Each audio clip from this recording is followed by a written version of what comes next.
तो मैं आपको एक बात सुनाऊं। हजरत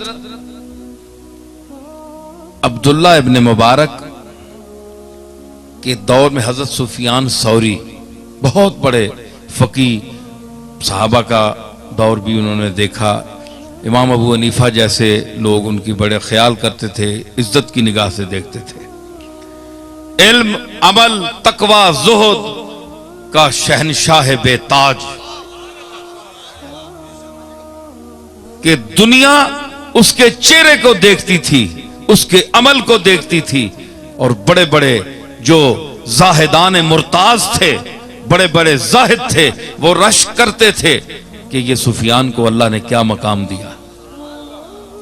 उम्मत में उनका वो मकाम है। आप किताबें पढ़ लें, अहले इल्म से पूछ लें।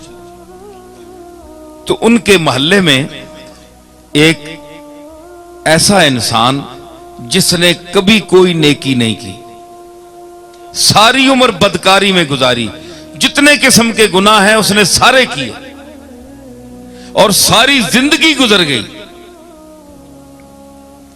मर गया। कुछ लोग गए उसके जनाजे पर।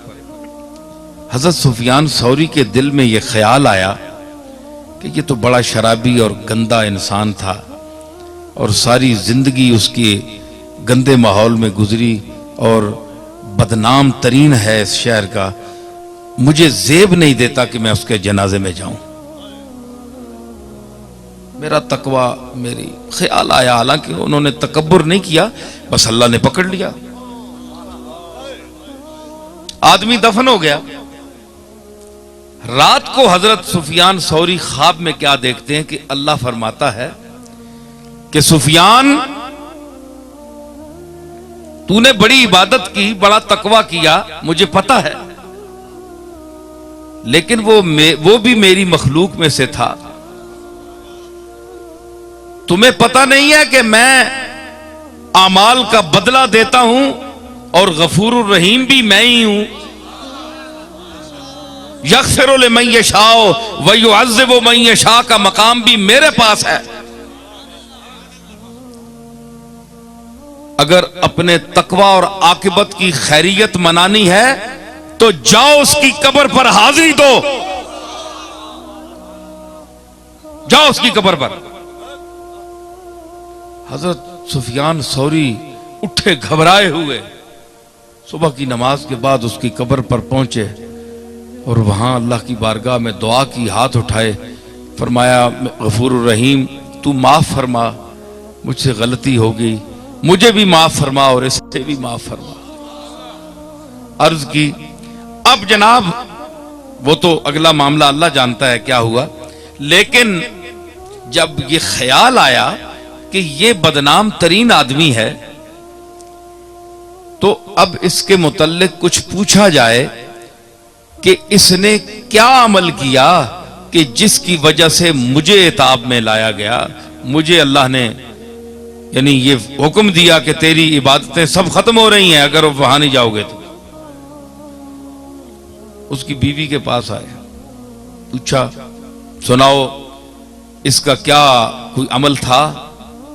उसने कहा, जनाब जब तक इसके हाथ पांव चलते थे ये गुनाह ही करता रहा,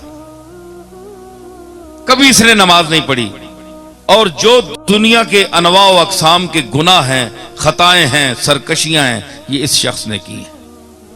मैं गवाही देती हूं उस बात की। हज़रत सुफियान ने फरमाया, नहीं कोई बात ऐसी बताओ कि अल्लाह ने मुझे झिड़क दिया, बात कोई है। उसने कहा, हुजूर मैं अर्ज कर रही हूं कोई बात नहीं है।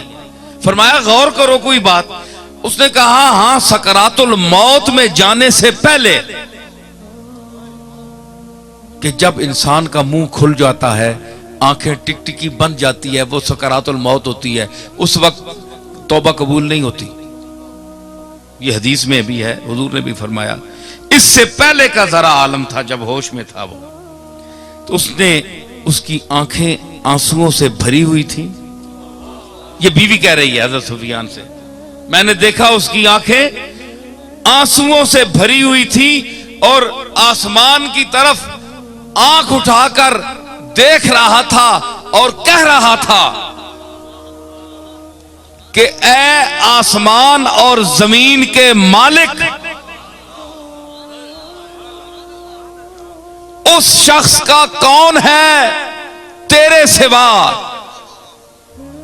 तेरी तो दुनिया भी है, तेरी तो उकबा भी है, ये जहान भी तेरा, वो जहान भी तेरा, सारी दुनिया और मखलूक तेरी, मेरा तेरे सिवा कौन है?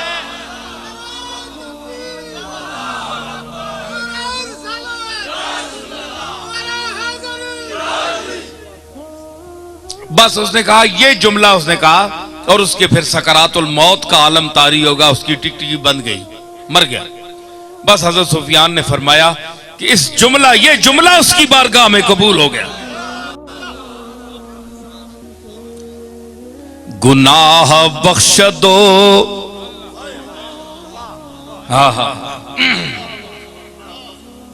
बख्श दो, दिल बख्श दो, जुबान बख्श दो,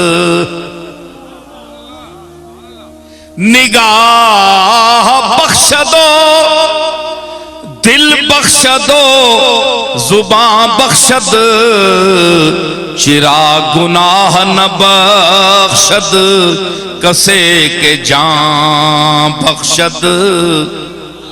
गिरामी जलंधरी फरमाते हैं कि वो निगाह देता है देखने के लिए, जबान देता है बोलने के लिए, और जान देता है बदन को तवाना रखने के लिए, चलने के लिए, तमाम अपना निजाम चलाने के लिए।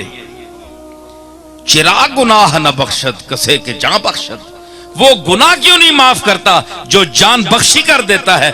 जान जैसी लतीफ चीज डालकर इस जिस्म को चला देता है, वो गुनाह क्यों नहीं माफ करता?